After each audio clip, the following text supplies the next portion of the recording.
Our joint investigation highlights the importance of prioritizing privacy in the development, deployment, and ongoing evolution of artificial intelligence so that Canadians are able to safely use and leverage the benefits of these technologies. Appropriate safeguards are the cornerstone of responsible innovation and are key to ensuring that Canadians can benefit from new technologies without giving up their fundamental right to privacy. Today, we are announcing the findings of our investigation examining OpenAI's collection, use, and disclosure of personal information to develop and operate its AI-powered chatbot, ChatGPT.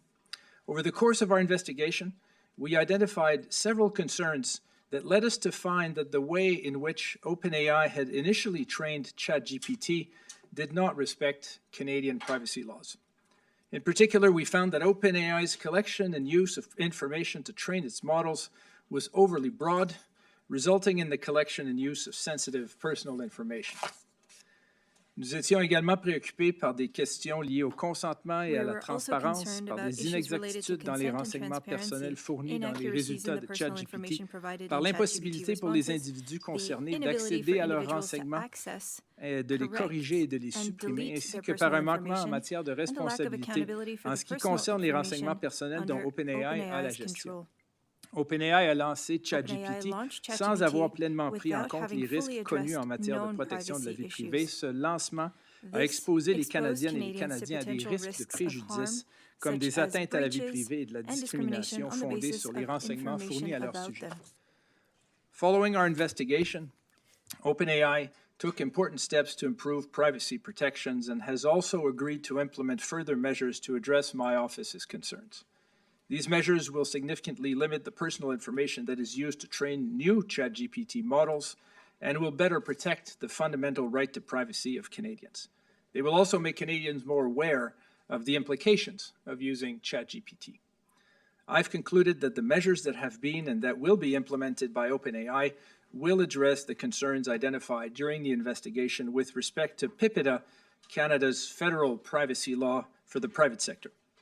I've therefore found the complaint to be well-founded and conditionally resolved.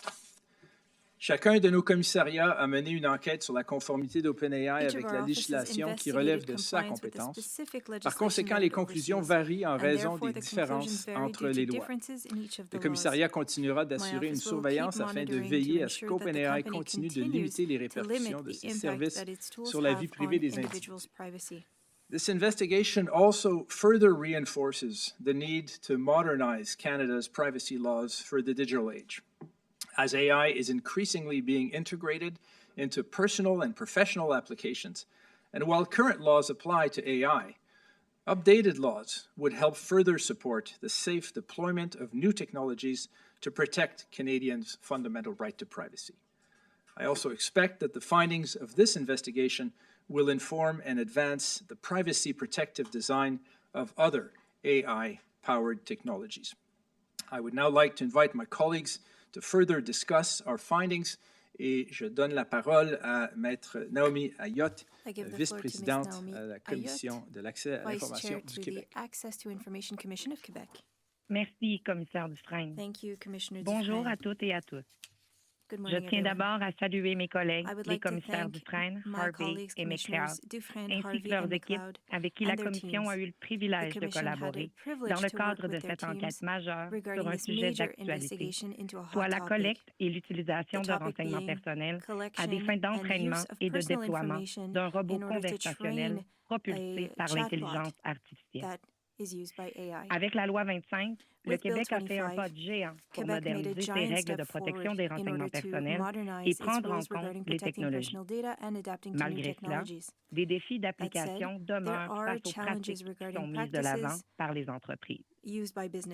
En effet, l'intégration croissante et rapide de l'intelligence artificielle dans un écosystème en constante évolution, où innovation et profit semblent vouloir être réalisés à tout prix, vient complexifier le respect des règles et l'exercice des droits des personnes quant à leur renseignement personnel. La multitude des sources de renseignements que l'on retrouve désormais sur le Web et leur moissonnage ne font qu'amplifier nos préoccupations en matière de protection de la vie privée. Les nouvelles technologies peuvent nous porter plus loin et plus rapidement. Toutefois, si nous les laissons se nourrir sans limite de nos renseignements personnels, nous en paierons individuellement et collectivement les conséquences. Les nouvelles technologies ne sont attrayantes que si elles ne mettent pas nos droits en péril. Les organisations doivent adopter des pratiques respectueuses de la vie privée. Sachant combien les technologies d'IA générative affectent tous les aspects de nos vies, elles doivent, selon la Commission, être conçues avec beaucoup plus d'égard pour les droits fondamentaux. Rappelons qu'au Québec, aucune loi ne confère aux renseignements personnels un caractère public du seul fait que ces derniers sont diffusés sur le Web. De plus, les entreprises sont tenues de collecter uniquement les renseignements personnels qui sont nécessaires aux fins qu'elles poursuivent.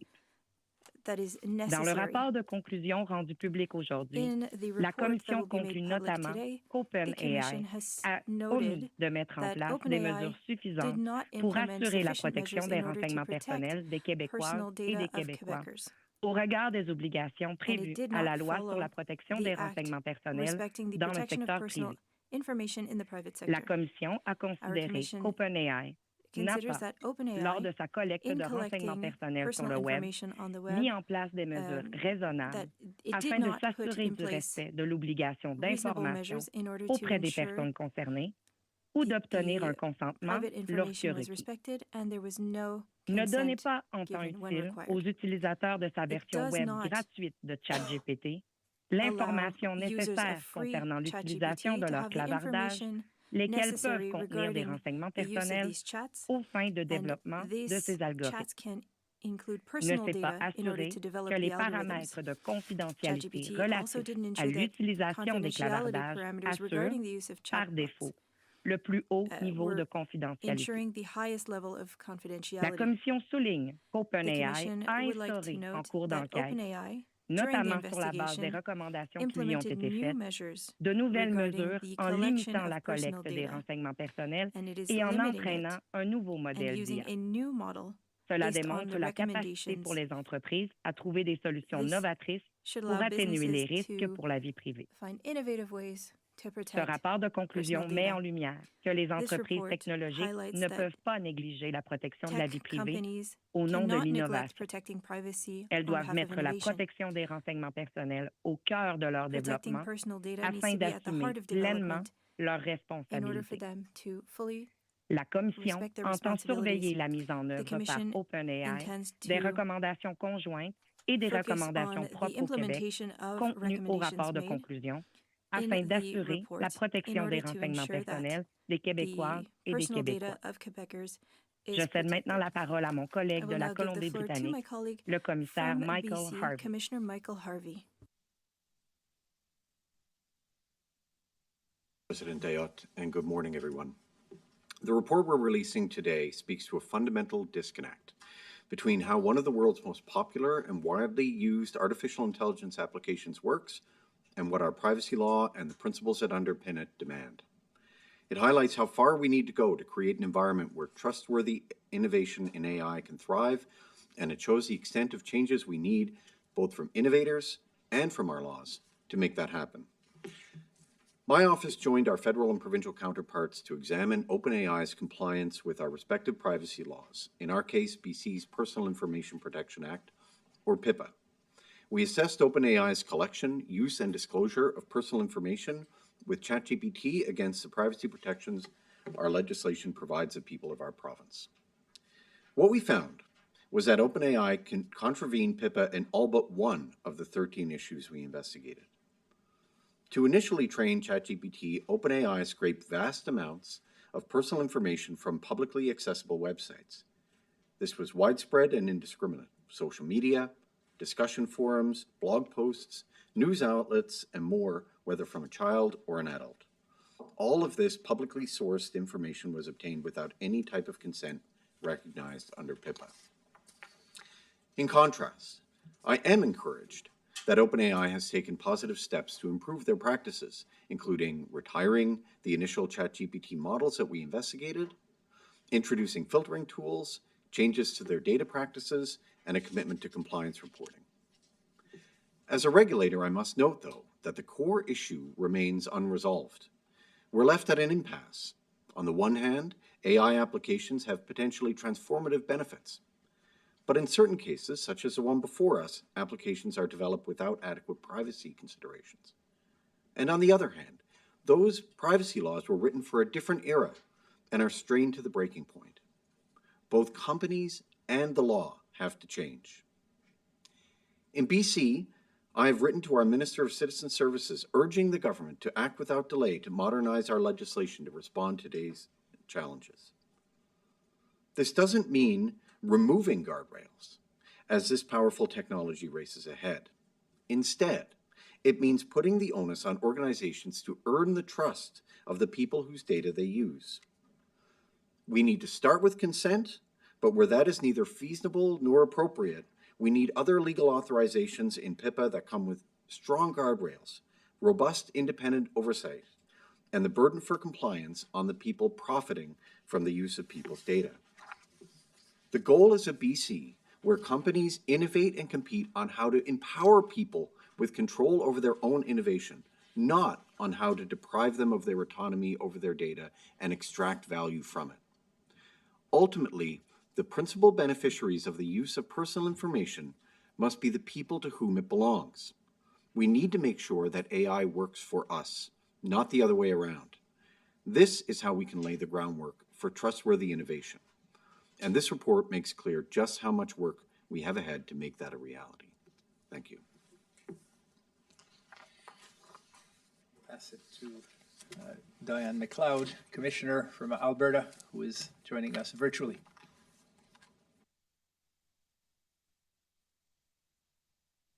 Diane, you're on mute.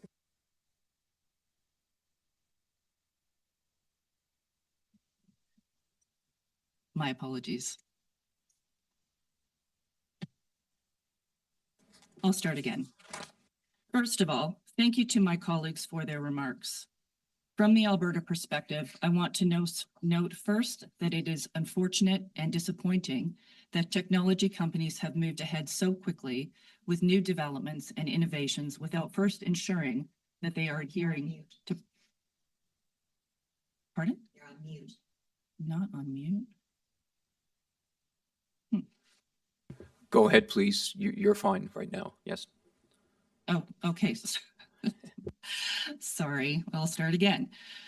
Thank you to my colleagues for their remarks. From the Alberta perspective, I want to note first that it is unfortunate and disappointing that technology companies have moved ahead so quickly with new developments and innovations without first ensuring that they are adhering to privacy legislation.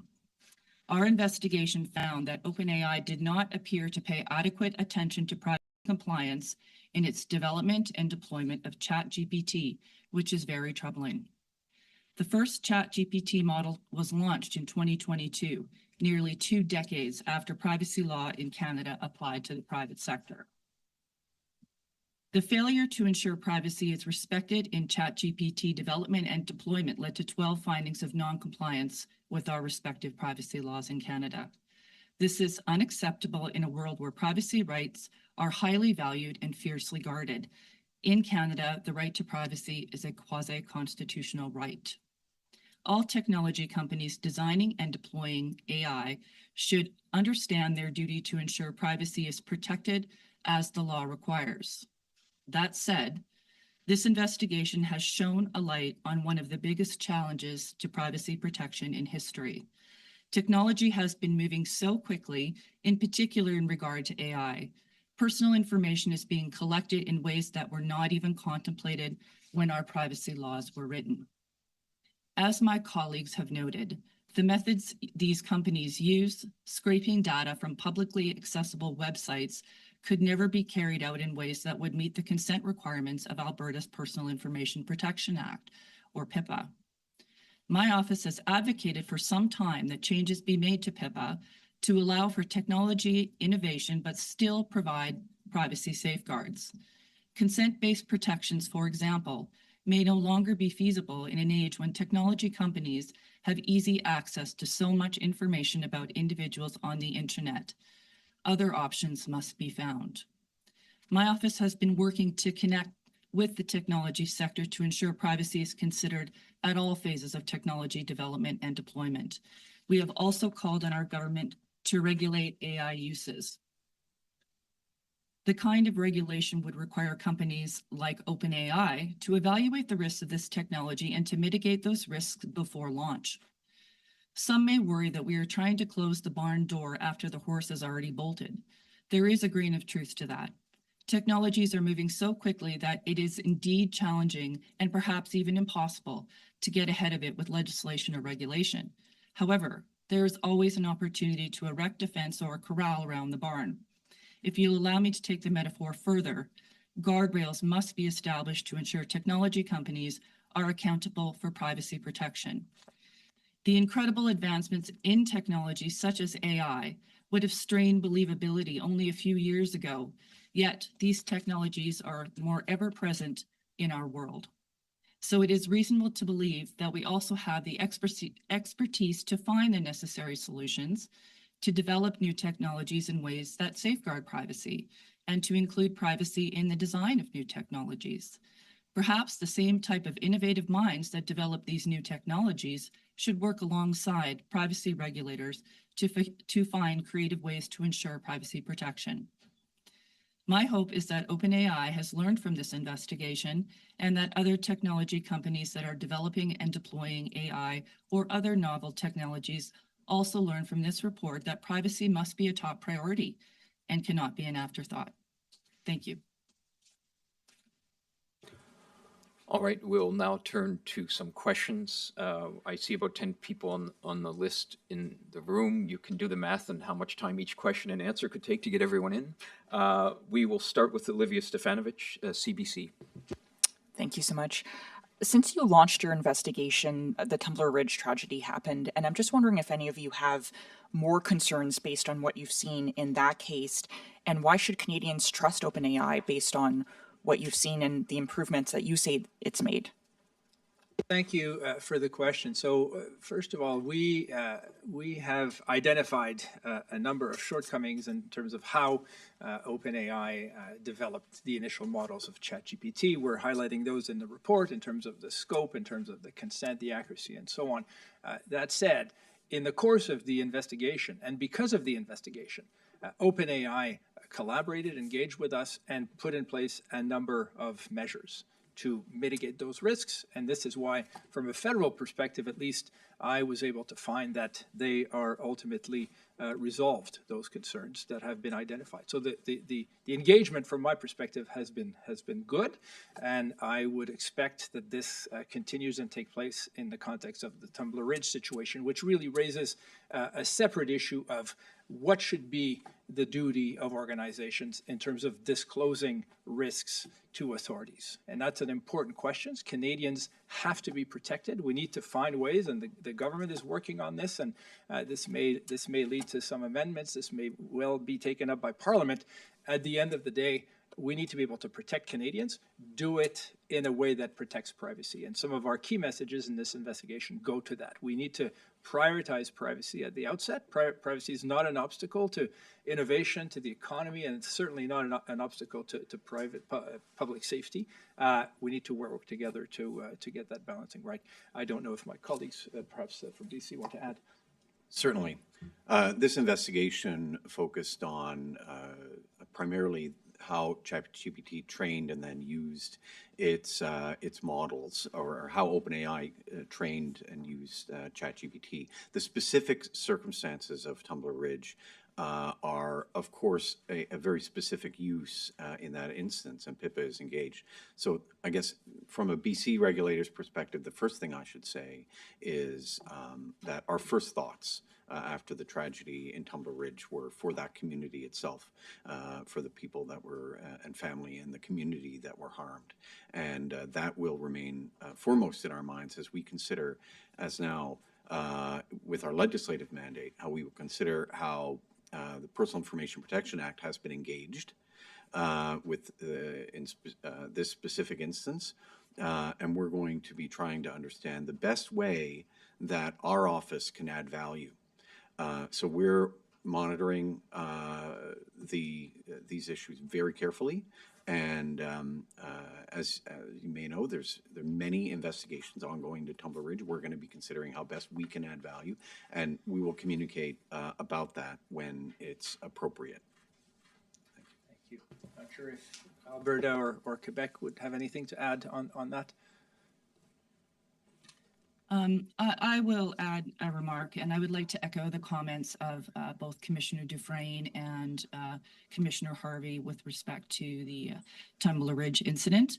One of the things that I had mentioned in my opening remarks, and I believe Commissioner Harvey did as well, is there is a need to regulate artificial intelligence, its use, and so that the risks of harm can be assessed appropriately before these kinds of systems are launched.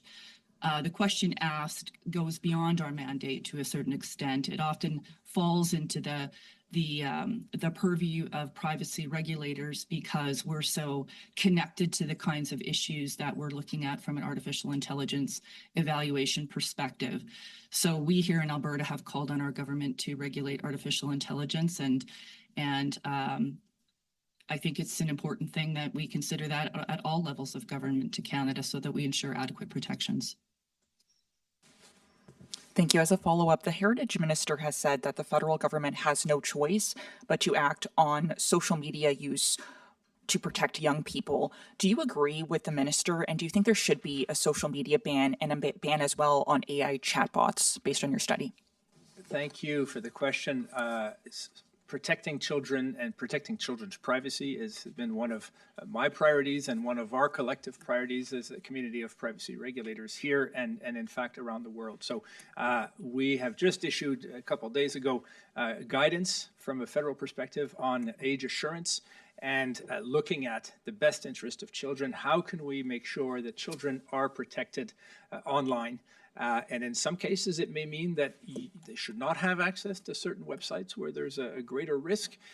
In other cases, it will mean that we want to raise the protection for those websites. And that I think at the heart of these considerations should be what is the best interest of children.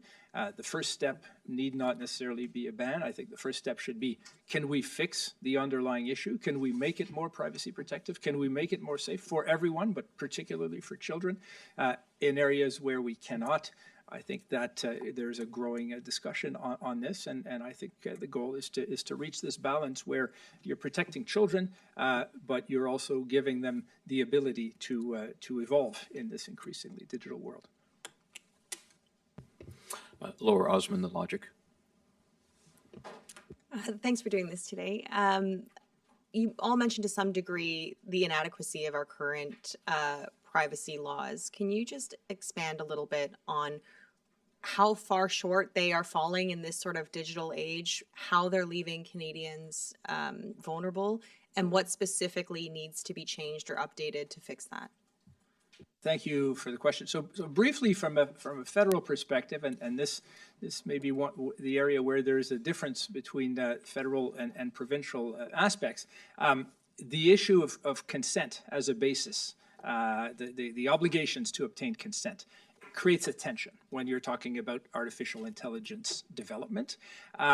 In the federal law, I had more room to maneuver in the context of consent. So I was able to find ultimately that OpenAI could meet those requirements with greater transparency, with greater risk mitigation, with the evolving understanding and expectations of Canadians, but also with more work from OpenAI. So that said, I think that there is room for improvement. In European countries, for instance, you have legitimate interest as an alternative basis for consent, which makes it in many ways perhaps a better fit. This was present in the last version of proposed modernized law federally. So those are important opportunities to improve. Privacy impact assessments should be, in my view, mandatory, and I think that echoing the comments of my colleagues on this, and we need stronger enforcement tools. So from a federal standpoint, I think there is certainly room for improvement, but I will continue to apply the current laws as they stand, and in this case, I was able to make it work, but we could have and we should have stronger protections. I'll pass it on to my colleague from BC and Alberta and Quebec on their perspective. Certainly. So I'll go first, but we're all in different situations, so I think explanation from all of us is important. In British Columbia, the law is somewhat different. So PIPA has been deemed substantially similar to PIPEDA, and they work together. However, on the matter of implicit versus implied consent, there is a very important difference in BC's PIPA. In that an organization to collect data cannot rely on implied consent if it's not collecting it from, if it's not collecting it, or if the organization didn't collect it itself. So implied consent under BC's PIPA can only work if the organization collected the information. Now, what we saw here was that OpenAI did not collect the information directly. It collected it from other parties that collected it, so it scraped it off of the internet, and it cannot rely on implied consent under our act for that. And so that's its, almost all of the information used to train those models was collected in that way. And so the consent model just does not work. And so this is what I referred to when I said that, alternative models of legal authorization for collecting information must be obtained. No organization, public or private, in Canada can collect information without legal authorization. And so there needs to be a clear legal authorization. Now that legal authorization, though, in saying that the consent model is not appropriate for, or may not be appropriate for training AI models, collecting this information at scale, we're not saying that we should just allow companies to just collect that information. Rather, that an alternative legal authorization must be created with the appropriate guardrails around it. And to ensure that, that British Columbians, and I think all Canadians, can trust what's happening and trust that there's appropriate governance of that data. They can trust that there's effective oversight. So you asked for specific concerns. So things like algorithmic impact assessments, but also strengthening commissioners' authority. So I think any, under a law, the oversight, independent oversight should be backed with order-making power and the ability to levy penalties, as we've seen elsewhere around the world. So strengthened oversight. These are the things that would give people trust that the use of their information is for their benefit and is not, that value isn't being extracted from their information for the value of others. So I'll stop there. We'll give the floor to Alberta and then Quebec. Oui, merci beaucoup. Comme les collègues l'ont souligné avec justesse, les législations sont différentes d'une province à l'autre. Donc oui, au niveau des conclusions dans cette enquête, il y a des différences qu'il faut apporter. Donc du côté du Québec en particulier, alors que chez nos collègues, le consentement prend une place là, très grande, chez nous, on a l'obligation d'information. Donc il y a la présence de consentement qui fait partie des règles dans certaines circonstances, mais on a aussi ce qu'on appelle l'obligation d'information qui fait en sorte que certains éléments doivent être dévoilés par les entreprises aux personnes concernées avant de pouvoir procéder à une cueillette. Donc ici, comme vous allez pouvoir le constater dans le rapport, l'entreprise OpenAI procède à différentes collectes, donc de différentes façons, parfois auprès des personnes concernées, parfois sur le web, parfois par l'intermédiaire de tiers aussi, là, avec qui elle a des relations contractuelles. Donc dans toutes ces situations-là, ce sont des règles différentes qui peuvent s'appliquer. Donc, à ce niveau-là, du côté québécois, il y a certains manquements qui ont été constatés, mais pour lesquels la Commission en est venue à la conclusion que les mesures que l'entreprise a mis en place permettaient de résoudre conditionnellement certains des éléments. Pour certains autres, entre autres en matière de consentement, il y a des éléments et d'autres mesures qui devront être mises en place par l'entreprise pour pouvoir être jugées conformes à notre législation. Donc, les recommandations qui ont été faites vont dans ce sens. Donc, encore une fois, j'invite tout le monde à prendre connaissance de ce rapport qui contient vraiment beaucoup d'informations pertinentes sur les pratiques, mais aussi sur les règles applicables. Donc, de ce côté-là, comme je l'ai dit dans le discours d'ouverture, on va suivre ce qui se passe du côté de l'entreprise, puis on pourra prendre les mesures appropriées si c'était nécessaire. Juste un instant de plus pour aussi reprendre les propos de mes collègues auxquels j'adhère. Donc, entre autres, ceux de la commissaire de l'Alberta. Il y a des enjeux en intelligence artificielle qui ne pourront pas se régler non plus uniquement par les règles de protection des renseignements personnels. Donc, d'autres instances devront faire un travail, des lois devront être modifiées pour permettre aussi là, que d'autres éléments que la protection des renseignements personnels puissent être couverts pour protéger évidemment les Canadiens, mais les Québécois et les Québécoises aussi. Donc, ce sont des éléments c'est important de souligner parce que même si on peut en faire beaucoup au niveau de la protection des renseignements personnels, tout ne peut pas reposer là-dessus. Et en terminant, je le répète, du côté du Québec, on a eu une belle avancée avec notre loi 25, des règles en matière de protection des mineurs, les 14 ans et moins, les consentements parentaux dans ces cas-là, mais ça ne peut pas tout couvrir et se rappeler aussi que toute mesure de protection supplémentaire qui pourrait être mise de l'avant, qui impliquerait par exemple des vérifications d'identité, soit pour interdire l'accès ou le limiter à certains outils d'intelligence artificielle, pourrait nécessiter une collecte supplémentaire de renseignements personnels. Donc ça aussi, c'est important de le souligner et ça nous préoccupe. Cloud? Thank you. Alberta's PIPA is substantially similar to PIPEDA as well. In fact, BC and Alberta's PIPA were drafted together and brought into force in 2004. The issues that Commissioner Harvey mentioned with regards to consent in Alberta's PIPA are essentially the same as those in British Columbia, which means that OpenAI, in the way that it did, could not ever get consent by scraping information off of internet sites, information about individuals off internet sites. So what this means is that in order for our laws to advance, in order to facilitate the advancement in innovation, including artificial intelligence, the laws will need to be reconsidered. And if consent is not the primary means of collecting information, there's exceptions to consent, then as Commissioner Harvey mentioned, there needs to be balance included in the legislation. So expanded oversight, expanded accountability, administrative monetary penalties, kinds of controls that would ensure that those adequate privacy protections remain in place, but also allowing innovation to occur in a responsible and reasonable way. And Commissioner Dufresne mentioned privacy impact assessments. That would be another way of evaluating technology before it goes to market. So all of these controls could be added in. In Alberta, our PIPA legislation is currently under review. We have made numerous recommendations about how to balance those requirements in PIPA to facilitate the innovation and ensure adequate controls. And our government is in the process of looking at those at the moment. Thank you so much. As a follow-up, Commissioner McLeod, you mentioned this is a bit like trying to put the horse back in the barn. I understand that OpenAI is making a bunch of changes to try to improve things in the future. Is there any way to remedy the fact that these models have already been built on massive amounts of Canadians' private information that they didn't give consent to?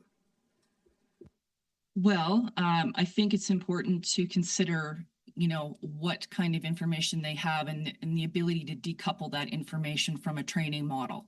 So in this particular case, we determined that what they had collected was not in compliance with the legislation.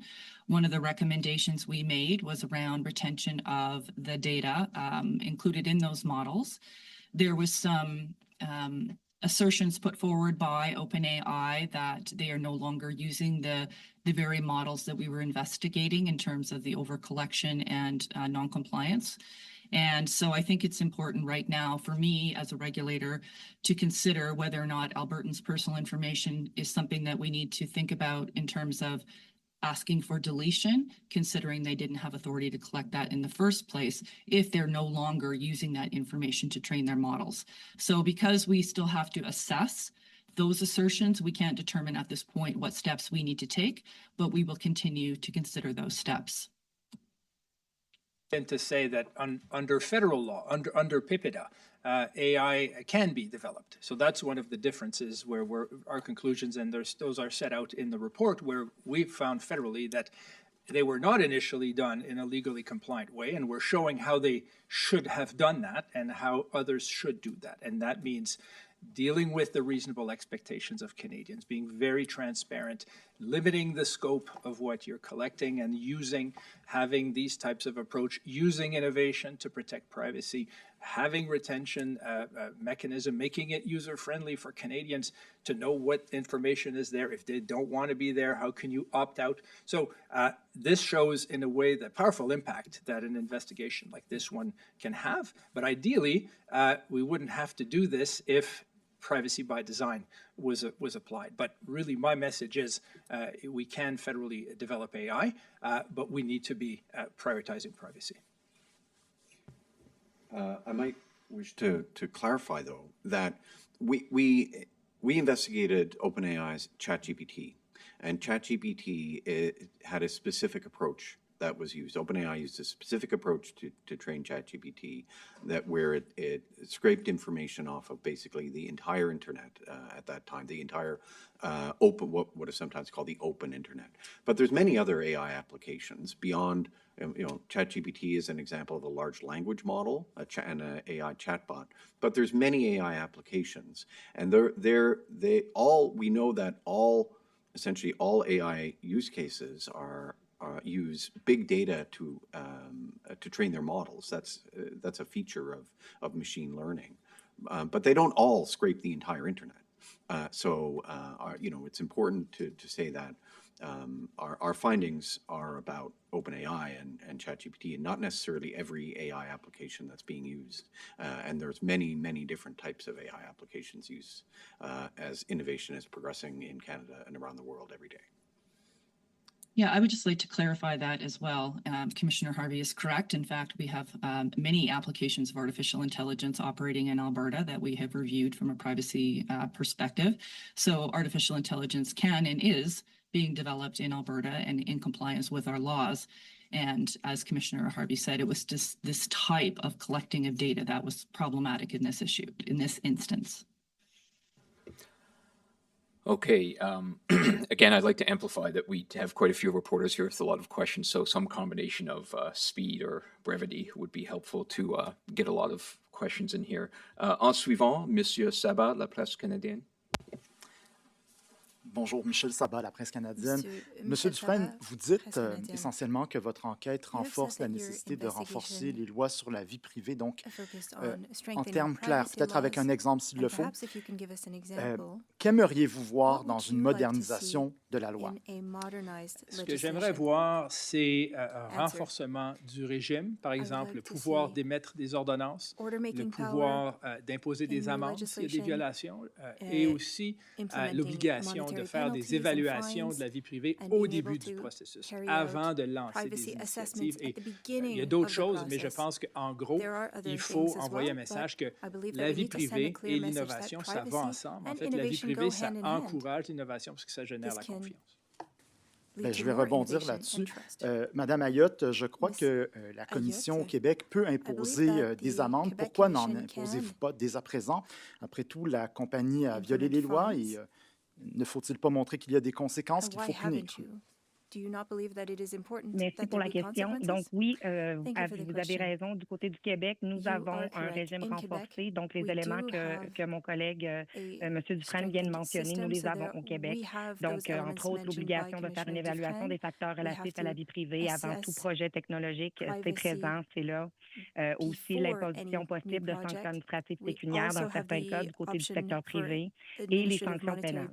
Une fois cela dit, nous sommes ici dans un contexte d'enquête commune. Donc, ce contexte-là où on a pu vous l'illustrer depuis le début de nos prises de parole, les législations sont différentes.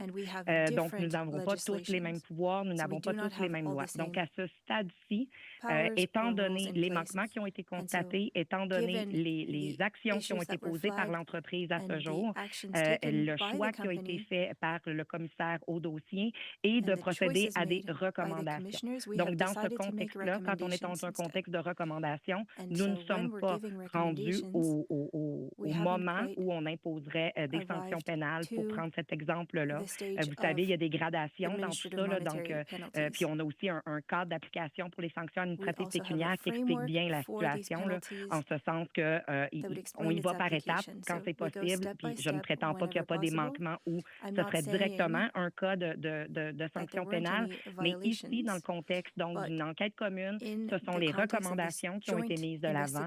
Donc, on surveille ce que la compagnie va faire en lien avec les dernières recommandations qui ont été faites. Je le répète, certains éléments sont considérés en fait, conditionnellement résolus, mais 2 éléments ont été considérés donc non résolus pour le moment.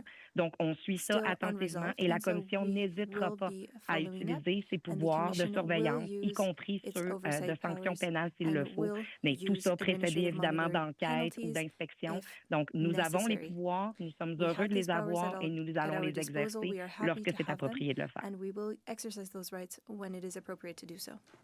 Hi, Stephanie Taylor with the National Post. Thanks for taking my question.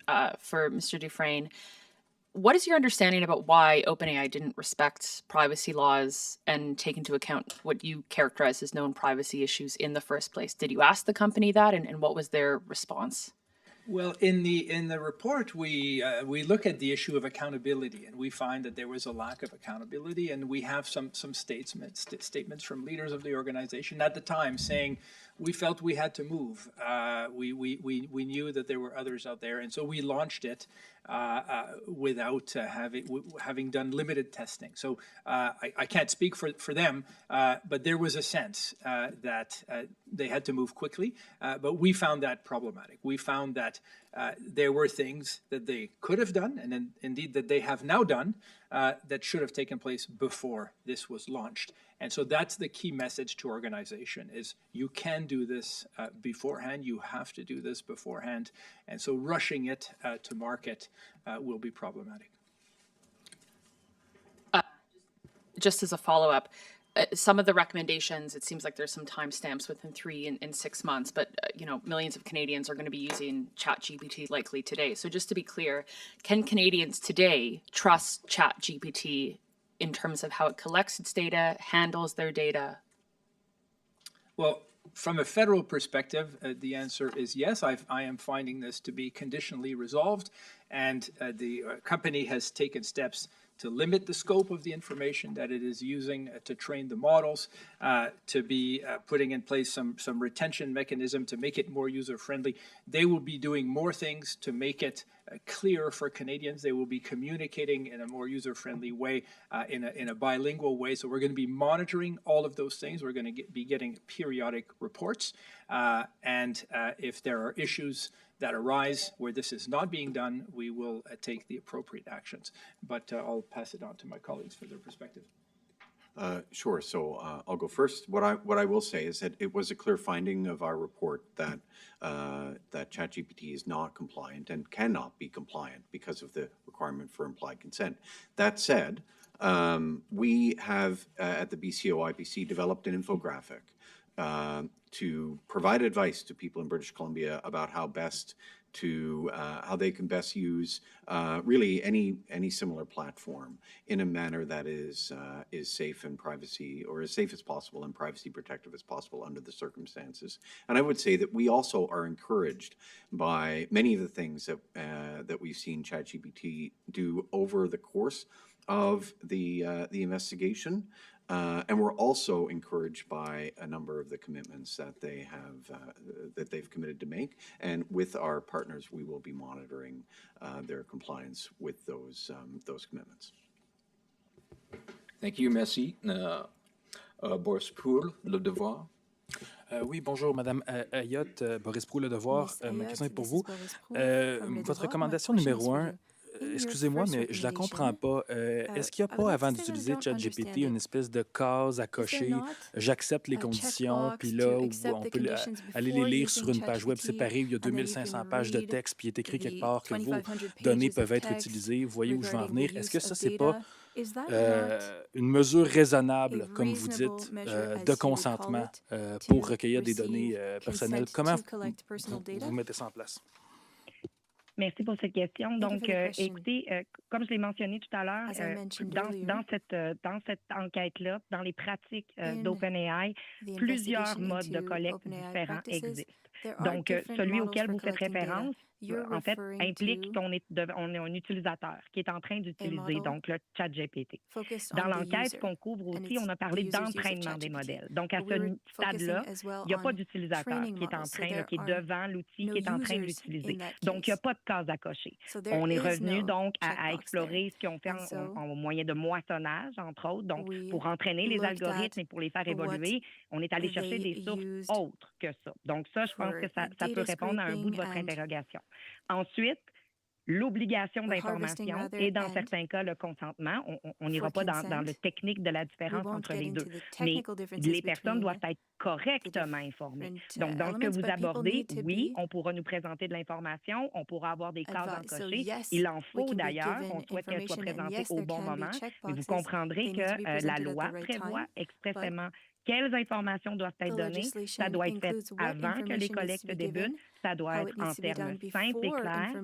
Et donc, si on fait référence, entre autres, à des politiques de confidentialité, et je ne dis pas que c'est ce que l'entreprise fait, mais des politiques de confidentialité enfouies, difficiles à trouver, ou des textes qui durent des pages et des pages et qui font en sorte que les gens ne comprennent pas ou ne lisent carrément pas l'information, on arrive à des situations où ça peut être difficile de rencontrer l'obligation d'information. Donc, c'est en ce sens-là que la Commission a fait des recommandations pour clarifier les méthodes, les informations qui sont données pour s'assurer que lorsque les gens prennent des décisions à l'égard de leur renseignement personnel, ils le font en toute connaissance de cause. Merci. Ma seconde question est pour le commissaire Dufresne. Vous mentionnez les préjudices pour les Canadiens. Vous mentionnez quelque part quelque chose qui aurait de la discrimination, selon les renseignements qui sont fournis sur vous. Pouvez-vous nous dire en termes clairs quel genre de discrimination vous parlez? Oui, merci pour la question. En fait, on a identifié des lacunes par rapport à l'exactitude des renseignements. Alors, le fait qu'on collectait des renseignements sur l'Internet ou dans les interactions, dans le clavardage, et puis les réponses pouvaient être fausses, ou les réponses pouvaient être tendancieuses, ou les réponses pouvaient être basées sur des sources de commentaires sur les médias sociaux, de la désinformation, etc. Alors, c'est ce à quoi on a fait référence en disant il faut un peu plus d'exactitude. On ne demande pas la perfection, mais il faut surtout plus d'informations pour avertir les utilisateurs que cette information-là, elle n'est pas nécessairement exacte. Et une des choses qu'on a obtenues d'OpenAI, c'est qu'ils vont divulguer plus clairement les sources d'informations. Donc, on a une réponse ChatGPT, mais on peut aller voir ça vient d'où ça, pour pouvoir valider. Puis les gens vont pouvoir aussi demander qu'est-ce que vous avez à mon sujet, puis si ce n'est pas exact, la capacité de le corriger. Alors, c'est un peu ça, cette thématique là-dessus. Merci. Merci. Et encore, excusez-moi, Raphaël Pilot, de Québec. Bonjour. Je voulais simplement savoir, est-ce que vous recommandez, M. Dufresne, d'interdire l'utilisation de OpenAI aux membres du gouvernement, n'importe quelle personne qui travaille dans un gouvernement fédéral, provincial? Est-ce que c'est une de vos recommandations, étant donné qu'on voit qu'ils enfreignent les renseignements sur la vie privée? Non, ce n'est pas une de nos recommandations. Et pour clarifier, on arrive à la conclusion que la façon dont les modèles de ChatGPT ont été développés initialement ne respectaient pas la loi. Mais suite aux recommandations qu'on a faites dans ce rapport-là, des changements ont été apportés sur la portée de ce qui est utilisé pour former, sur la façon dont le consentement peut être obtenu et sur la transparence, l'exactitude, etc. Alors, de ma perspective au niveau fédéral, j'ai jugé que la plainte était fondée, mais qu'elle était conditionnellement résolue. Ça veut dire que la société, la compagnie est en train de prendre suffisamment de mesures pour se conformer. Alors ça c'est ma perspective au niveau fédéral. Et donc, je ne fais absolument pas une recommandation de ne pas l'utiliser à ce sujet-là. Puis j'apprécie au contraire l'engagement puis les démarches qui ont été prises par l'organisation. Donc, juste pour être sûr, ça serait correct là, si des gens au gouvernement, sur des appareils du gouvernement, se servent d'OpenAI. Mais ma deuxième question, en fait, c'est... c'est qui votre interlocuteur au Canada chez OpenAI, parce qu'ils n'ont pas de bureau. Les centres de données, les données canadiennes sont stockées, je crois, aux États-Unis, sauf erreur. En Europe, les données d'OpenAI sont stockées en Europe parce qu'ils considèrent ça comme peut-être un potentiel de faille de sécurité. Fait est-ce que c'est quelque chose que vous aimeriez voir par rapport à la sécurité?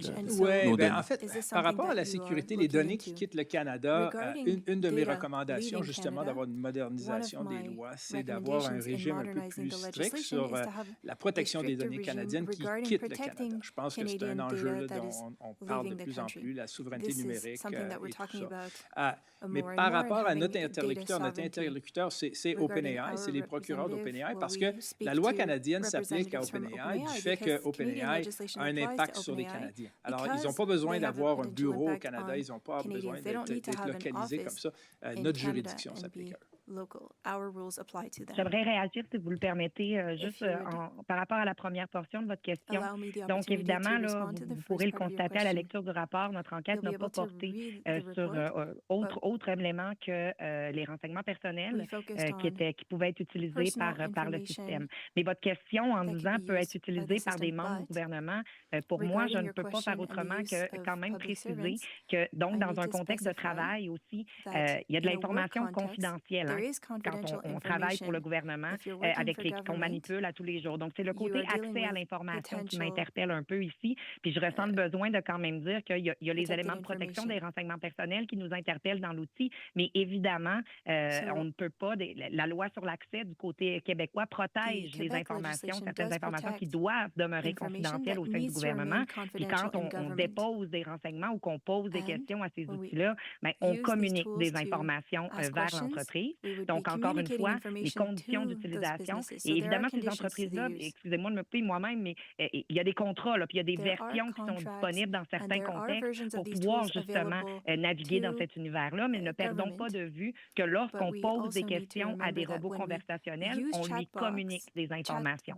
Donc, je ressentais le besoin de vous préciser cet élément-là, mais c'est vraiment un élément d'accès à l'information.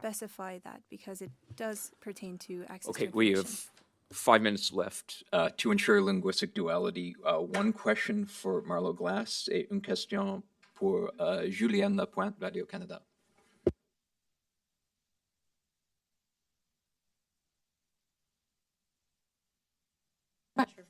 Oh, hello.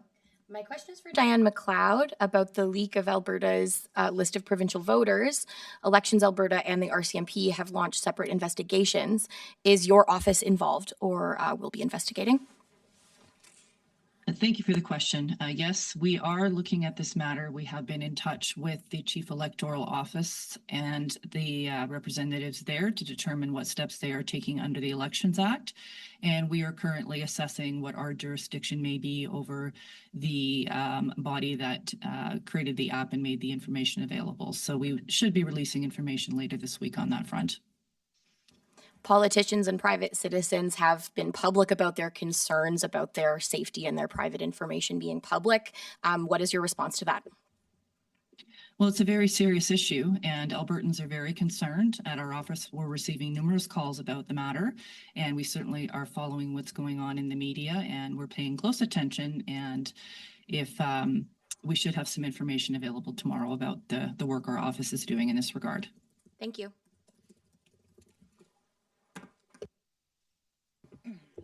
Bonjour, Julienne Lapointe de Radio-Canada.